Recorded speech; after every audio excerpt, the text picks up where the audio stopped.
Kita sentiasa menerapkan konsep rahmatan lil alamin dalam semangat ma'al hijrah, di mana kita berbalik kepada konsep rahmatan lil alamin tu, kita pasti akan kembali kepada junjungan besar kita Nabi Muhammad sallallahu alaihi wasallam, di mana baginda diutuskan sebagai rahmat untuk sekalian alam. Bermaksud Islam itu dibawa oleh Nabi Muhammad sallallahu alaihi wasallam untuk sekalian alam. Di mana Islam sentiasa menganjurkan keamanan, sentiasa menganjurkan kebaikan dan menolak segala bentuk kekejaman, keganasan dan sebagainya. Jadi baik Mira, hari ini kita nak bersama dengan pensyarah kanan daripada UPSI, iaitu Ustaz Muhammad Rozami Ramli, untuk kita ulang kaji tentang konsep rahmatan lil alamin dalam semangat ma'al hijrah. Assalamualaikum Ustaz. Waalaikumsalam warahmatullahi wabarakatuh. Dan untuk pengetahuan anda, Ustaz Muhammad Rozami adalah pensyarah yang mengajar subjek hadis, ya Ustaz? Ya. Subjek hadis. Masya-Allah. Baik, dan bercakap tentang ma'al hijrah ni Ustaz, setiap individu pastinya sentiasa mengingatkan tentang penghijrahan Nabi Muhammad, dan untuk kaitkan dengan peristiwa ini ada satu hadis Nabi sallallahu alaihi wasallam yang berbunyi, dari hijrah selepas peristiwa pembukaan kota Mekah, tetapi yang kekal dan dituntut ialah jihad, kesungguhan dan niat keazaman, yang dibawakan oleh riwayat Bukhari dan Muslim. Jadi untuk kita menjelaskan lebih lanjut, elak salah faham umat Islam tentang mafhum hadis ini. Silakan Ustaz. Assalamualaikum warahmatullahi wabarakatuh. Hadis ini ada yang sahih, riwayat Imam Al-Bukhari dan Muslim. Ketika mana Nabi SAW membuka kota Mekah, Nabi mengucapkan perkataan ini. Nabi mengatakan, la hijrata ba'dal fath. Tidak ada lagi hijrah selepas pembukaan kota Mekah, walakin jihadun wa niyah. Tetapi yang ada, yang kekal adalah jihad, iaitu usaha untuk mendirikan agama, kemudian niat dan juga keazaman. Berlaku salah faham dalam kita panggil pemahaman kepada hadis ni, sehingga sebahagian daripada kita menyangka bahawasanya hijrah itu telah terhenti dengan pembukaan kota Mekah secara mutlak, maksudnya tak ada lagi hijrah, sedangkan ini adalah salah faham. Ulama ahli sunnah seperti mana yang disebut oleh Imam Nawawi dalam syarah Sahih Muslim, dia mengatakan bahawasanya ulama ahli sunnah terbahagi kepada dua kumpulan ketika mana nak memahami hadis ni. Sebahagian mengatakan hijrah tak ada ataupun tidak ada lagi hijrah tu bukan maksud hijrah terhenti, tetapi hijrah daripada Mekah ke Madinah yang sudah terhenti kerana Mekah telah menjadi negara Islam. Yang mana sebelum itu, sesiapa yang masuk Islam daripada kalangan orang Mekah perlu berhijrah ke Madinah untuk membuktikan sokongannya kepada negara Islam pada ketika itu. Tetapi bila mana Nabi telah membuka kota Mekah, Mekah telah menjadi negara Islam, maka pada ketika itu Nabi mengatakan kepada orang Mekah yang baru saja masuk Islam, kamu tidak perlu berhijrah lagi. Kerana Mekah sudah menjadi negara Islam, Mekah sudah dikuasai ataupun telah dibuka oleh umat Islam. Itu tafsiran yang pertama. Tafsiran yang kedua ialah Imam Nawawi kata, setelah pembukaan kota Mekah tidak ada lagi hijrah yang mempunyai fadilat yang terbesar. Kerana hijrah sebelum ini, hijrah selepas daripada itu ada, kekal. Tetapi hijrah itu tidaklah fadilatnya sebesar hijrah sebelum pembukaan kota Mekah. Kerana setelah pembukaan kota Mekah, Islam telah menjadi kuat, Islam telah menjadi dominan, Islam telah menguasai. Yang mana sebelum daripada itu Islam lemah, Islam ditindas. Jadi orang yang masuk Islam sebelum daripada pembukaan kota Mekah, mereka telah menunjukkan kesungguhan mereka, maka fadilat mereka sangat besar berbanding daripada orang yang masuk Islam selepas daripada pembukaan kota Mekah. Maka fadilatnya tidak sama. Maka sebab itu Nabi sebut tidak ada lagi hijrah yang afdal setelah daripada tidak ada lagi hijrah yang lebih baik daripada hijrah daripada Mekah ke Madinah selepas pembukaan kota Mekah. Maksudnya kalau hijrah pun tidak sebesar dan sehebat hijrah sebelum itu. Dan dia dikatakan dengan penghijrahan Nabi daripada kota Mekah ke kota Madinah, sebenarnya waktu yang sebenar-benarnya bila? Waktu yang sebenarnya adalah berlaku peristiwa hijrah Nabi sallallahu alaihi wasallam. Nabi sampai ke Madinah adalah pada bulan Rabiul Awal, bukanlah pada bulan Muharram. Tetapi apabila perkiraan tahun hijrah itu bermula pada tahun ataupun pada bulan Muharram, masuk bulan Muharram tu bulan yang pertama, maka oleh kerana itu bila masuk bulan Muharram kita teringatlah peristiwa hijrah. Itu. Tapi peristiwa hijrah itu sendiri bukanlah berlaku pada bulan Haram. Tapi Rabiul Awal ya Ustaz, jelas di situ. Kebanyakan kita salah faham. Banyak salah faham. Kan? Dan kita nak tanya juga kepada Ustaz, jika kita mengimbau peristiwa hijrah, kita dapat lihat impak hijrah Rasulullah sallallahu alaihi wasallam daripada Mekah ke Madinah kepada dakwah dan risalah Islam dapat dilihat selepas itu sehingga berlakunya pembukaan kota Mekah, dan di situ dilihat perancangan yang baik daripada Allah. Jadi apa perkara yang menjayakan pelan hijrah Rasulullah sallallahu alaihi wasallam ke Madinah pada masa itu? Okey. Ingin saya terangkan kepada semua bahawasanya dalam peristiwa hijrah ini sesuatu yang kita boleh ambil pengajaran ialah apabila seorang tokoh yang memimpin satu-satu gerakan mesti mempunyai objektif yang jauh, objektif yang jelas. Bukan hanya memikirkan objektif yang singkat, keselesaan yang singkat. Mana-mana pemimpin pun mesti mempunyai satu mesej ataupun satu matlamat yang sangat jauh. Ke mana dia nak bawa umat ini? Ke mana dia nak bawa negara ini? Maka oleh kerana itu ketika mana Nabi SAW ditawarkan oleh Utbah bin Rabi'ah dalam kitab sirah, Utbah bin Rabi'ah buat rundingan dengan Nabi SAW. Dia kata, ya bena akhi, wahai anak kepada saudaraku, in kunta turid, dia kata in kunta turid mimma ji'ta bihi, jika engkau mahukan dengan dakwah yang kau bawa ini, malan jama'na laka amwalana hatta takuna aktsarana mala. Dia kata kalau engkau inginkan harta dengan dakwah ini, kami boleh himpunkan harta untuk kamu sehingga kamu menjadi manusia yang paling kaya di kalangan kami. Jika engkau mahukan kemuliaan, dia kata sawadnaka alaik. Kalau engkau mahukan kemuliaan dengan dakwah ini, kami akan jadikan kau ketua. Hatta la naqta'u amran siwak, sehingga kami tidak memutuskan apa-apa keputusan melainkan dengan kau. Dan kalau kau nakkan kekuasaan, kami akan jadikan kau raja kami. Tapi Nabi tak terima, kerana cita-cita Nabi bukan hanya semata-mata untuk menjadi pemimpin, menjadi raja. Cita-cita Nabi bukan hanya semata-mata inginkan harta, tetapi Nabi nak membina keinsanan. Nabi nak bina satu asas yang bersih. Kalau sekadar di atas saja yang bersih tetapi di bawah masih lagi belum memahami apakah yang nak dibawa oleh pemimpin, maka tak jadi masalah, tidak ada makna. Itu yang pertama. Yang keduanya, yang menjayakan plan Nabi ketika mana peristiwa hijrah ini adalah Nabi mempunyai manusia-manusia yang bersedia untuk berkorban untuk dia dan untuk agamanya. Maka itu yang menjadikan Nabi SAW membawa Abu Bakar. Nabi boleh hijrah seorang-seorang diri dia, tapi Nabi bawa Abu Bakar. Kenapa? Kerana Nabi ingin mengisyaratkan kepada kita, dalam nak membawa satu-satu agenda, kita perlukan sahabat. Kita tak boleh berseorangan. Kita tak boleh berseorangan. Kita insan. Maksudnya dalam apa-apa organisasi sekalipun ya Ustaz? Ya. Yang bersedia untuk berkorban, yang bersedia untuk mengeluarkan tenaga semata-mata untuk menjayakan misi bersama. Dan bila mana Nabi SAW pergi berhijrah, ada satu benda yang penting yang kita perlu tahu, iaitu kita selalu baca sirah Isra' dan Mi'raj. Kan? Isra' dan Mi'raj berlaku sebelum hijrah. Sebelum hijrah. Kan? Sebelum hijrah. Nabi dah kenal dengan satu haiwan tunggangan yang namanya burak. Burak bawa Nabi daripada Mekah sampai ke Baitul Maqdis, sampai ke Sidratul Muntaha dalam sekelip mata. Tapi kenapa hijrah Nabi tidak libatkan burak? Sekelip mata. Tapi kenapa perlu duduk di Gua Sur 3 hari 3 malam, bawa Abu Bakar, terpaksa pengorbanan tu, panggil orang untuk tunjuk jalan? Kerana hijrah adalah pengorbanan untuk agama, mesti berpegang dengan sunnatullah, mesti berpegang dengan undang-undang Allah.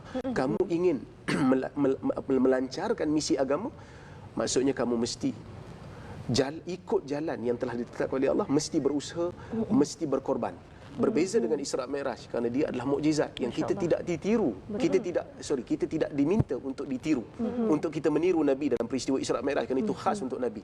Berbeza dengan hijrah, ia perjuangan menegakkan agama, perjuangan memperkenalkan agama kepada alam, maka ia mesti kita tiru. Maka oleh kerana itu Nabi tidak menggunakan borak. Nabi menggunakan sunnah. Betul. Baik, sebenarnya apa yang Ustaz katakan itu seperti sebagaimana menjawab tentang bagaimana untuk kita menghayati dan melaksanakan semangat mahal hijrah sikit Ustaz ya. Tapi itu antara sejarah yang dilalui oleh Nabi Muhammad SAW. Jadi bagaimana kita pula yang mungkin boleh mencontohi Nabi Muhammad SAW dalam konteks hari ini, dalam konteks moden. Tapi kita nak berhenti berehat seketika, kembali selepas ini insya-Allah.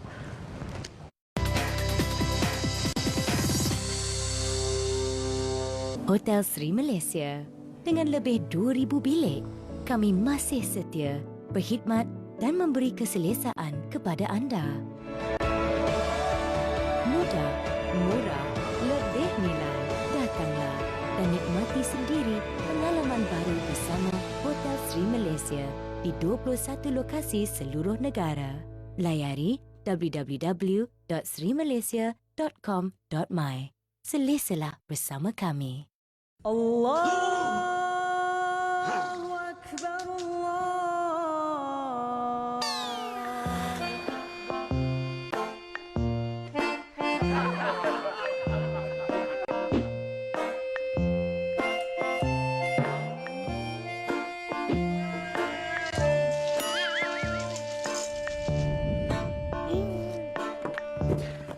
Sunah, tolong angkat. Aku tak langgar ni.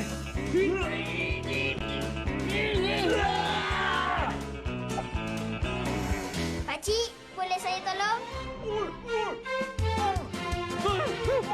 Kuat ni.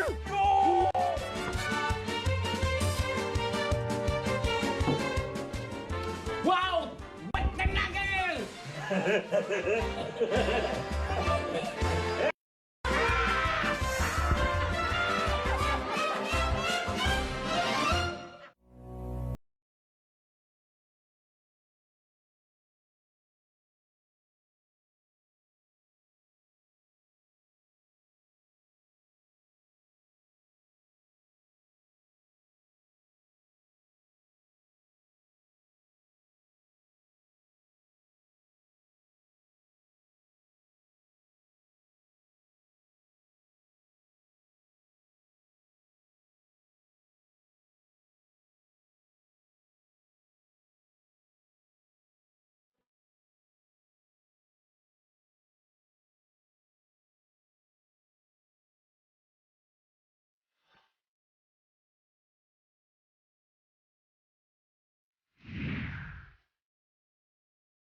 Yang menarik dalam A Bit with Abid minggu ini.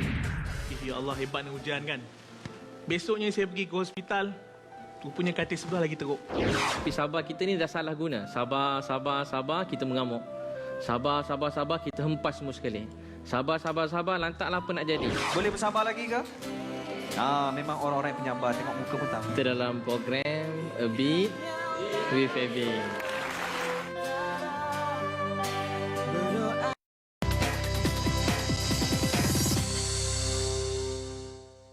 Baik, alhamdulillah kita nak sambung semula perkongsian kita berkaitan dengan rahmatan lil alamin dalam semangat mahal hijrah.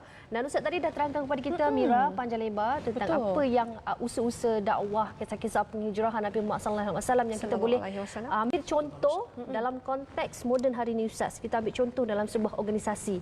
Bagaimana kita boleh mencontohi apa yang telah dilalui oleh Nabi Muhammad dalam sekarang ni. Kita boleh aplikasikan. Perkara yang kita kena tahu bahawasanya di dalam membicarakan tentang mana-mana peristiwa di dalam sirah Nabi sallallahu alaihi wasallam, kita mesti ada satu pendekatan yang dipanggil sebagai fiqhus sirah, iaitu kita mengambil pengajaran daripada setiap peristiwa sirah.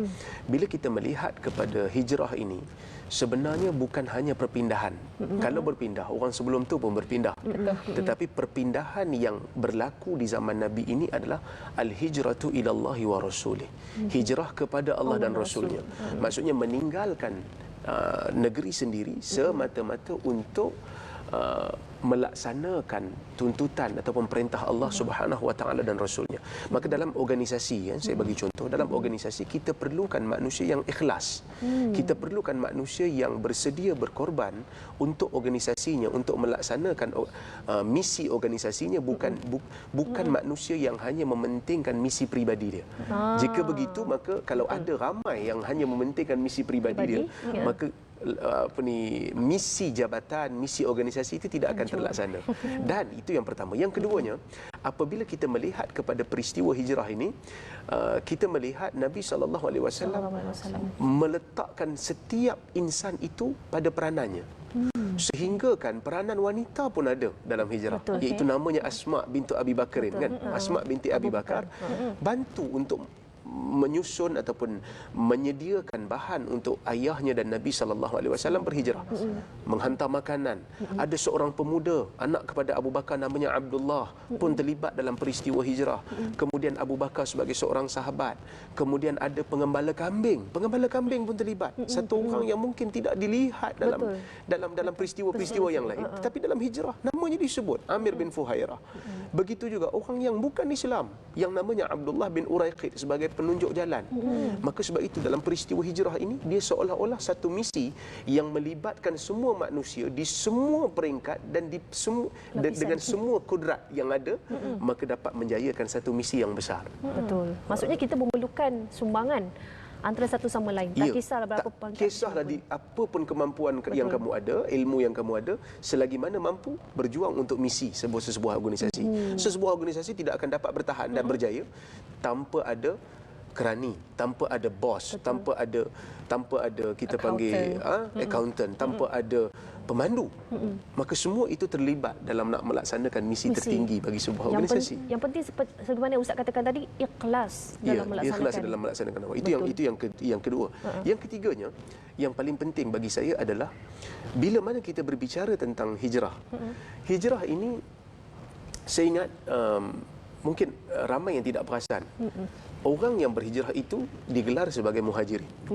Ya. Orang yang berada di Madinah itu digelar sebagai ansar. Kenapa orang Mekah itu yang berhijrah itu tak dipanggil golongan Makkiyun, orang Mekah, ataupun orang Madinah itu tak dipanggil Madaniyun, orang Madinah. Sebaliknya digelar muhajirin dan ansar. Kenapa? Kerana di dalam Islam itu yang diambil kira adalah sumbangan seseorang pada agamanya. Maka sebab itu orang yang daripada Mekah tu, walaupun mereka orang Mekah, mereka tak dipanggil orang Mekah kerana lahir di mana itu bukan pilihan kita. Tetapi usaha kepada agama, usaha kepada nak menjayakan misi yang diajar oleh Nabi itu pilihan kita. Maka sebab itu mereka digelar muhajirin. Kenapa muhajirin? Kerana mereka memilih untuk berhijrah bersama Nabi. Orang Madinah itu tak dipanggil orang Madinah, tapi orang Ansar. Orang digelar orang Ansar, orang yang membantu orang muhajirin. Kerana mereka dikenali sebagai orang yang sanggup membantu orang-orang yang pindah kepada mereka, bahkan mereka memberikan tampuk pemerintahan kepada orang luar. Mungkin kita tak sanggup pada zaman ni, tapi mereka sanggup demi menjayakan misi yang tertinggi yang nak dibawa. Betul, Masya Allah. Baik, silakan Mira seterusnya. Seterusnya nak tanya juga, macam kita sangat seronok nak dengar Ustaz cerita, dan kita nak tanya juga selepas hijrah ke Madinah, terdapat Madinah dia punya background tu multi racist dan anutan agama pun sebenarnya berbeza, dan kita seperti ada kaum Aus, Khazraj dan kaum Yahudi. Boleh tak Ustaz kaitkan perkara ini dengan kehidupan masyarakat di Malaysia? Ini yang berbilang kaum macam Chinese and Malay, India, macam bagaimana? Ini satu benda yang menarik, iaitu bila kita melihat kepada tradisi Islam. Islam tidak pernah memusuhi perbezaan bangsa, perbezaan bahasa. Bahkan Islam turun memberikan satu mesej yang jelas, iaitu rahmatan lil alamin, wa ma arsalnaka illa rahmatan lil alamin. Tidak kami utuskan kamu wahai Muhammad melainkan menjadi rahmat kepada sekalian alam. Allah Taala tidak mengatakan dalam Al-Quran itu Nabi itu hanya rahmat kepada orang Islam sahaja, tetapi kepada sekalian alam.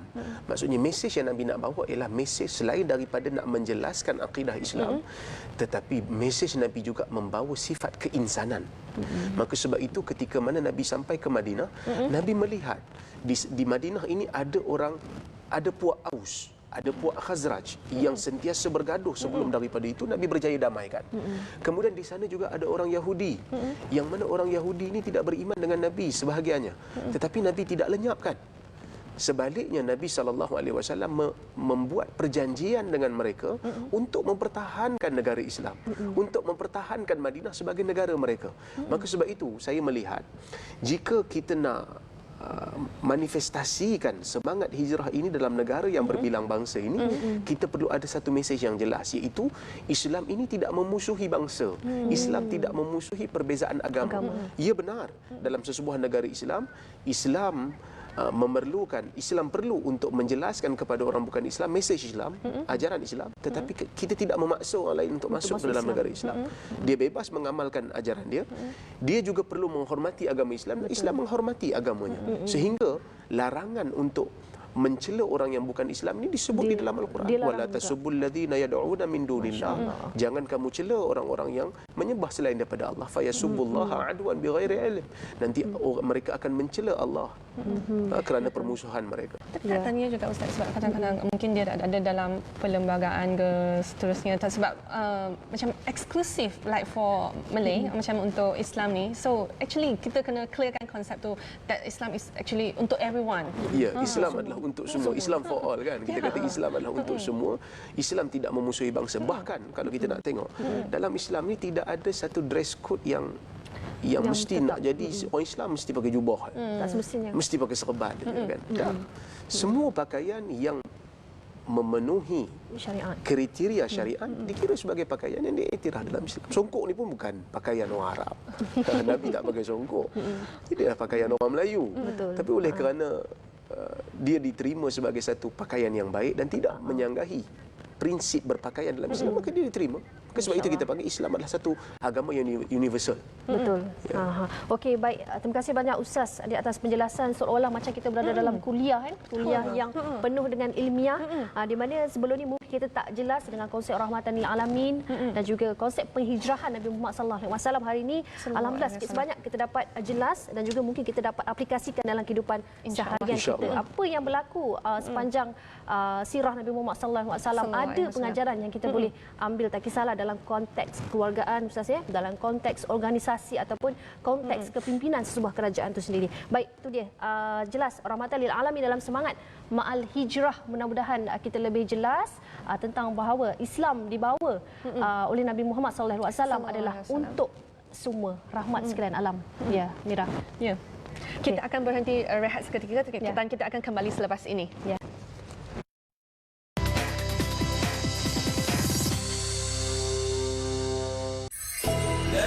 Impian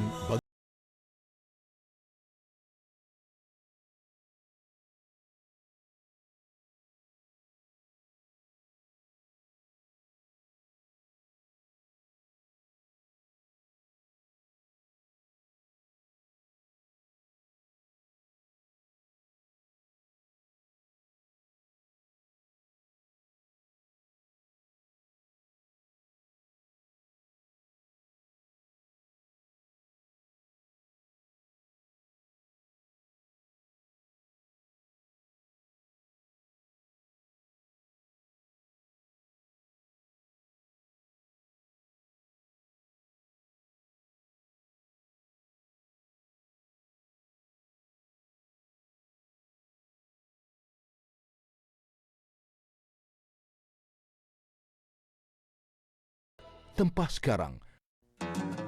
Mak, ayah, ini ada untuk Mak Daya. Adik pun ada untuk Mak Daya kan? Alhamdulillah.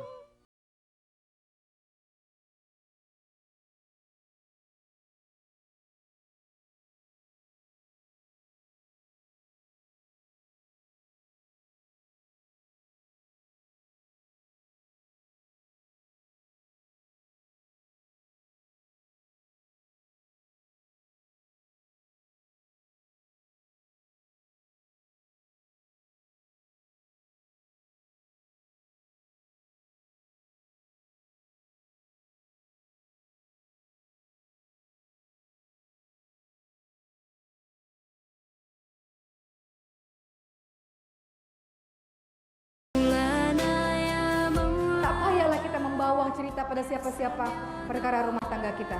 Sebab suami istri adalah pakaian, saling melindungi, saling menutupi aib satu sama lain. Berbeda kalau kita punya masalah dan kita menginginkan solution, kita ceritakan pada orang yang memang sekiranya bisa memberikan solution. Bukan membuat api menjadi besar. Jadi hati-hati untuk perempuan-perempuan yang suka membawa.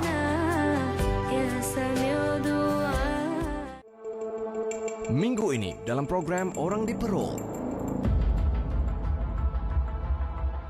Cara senang cari duit lah. Tadi aku ada call bank. Tapi pelik, banyak pengeluaran.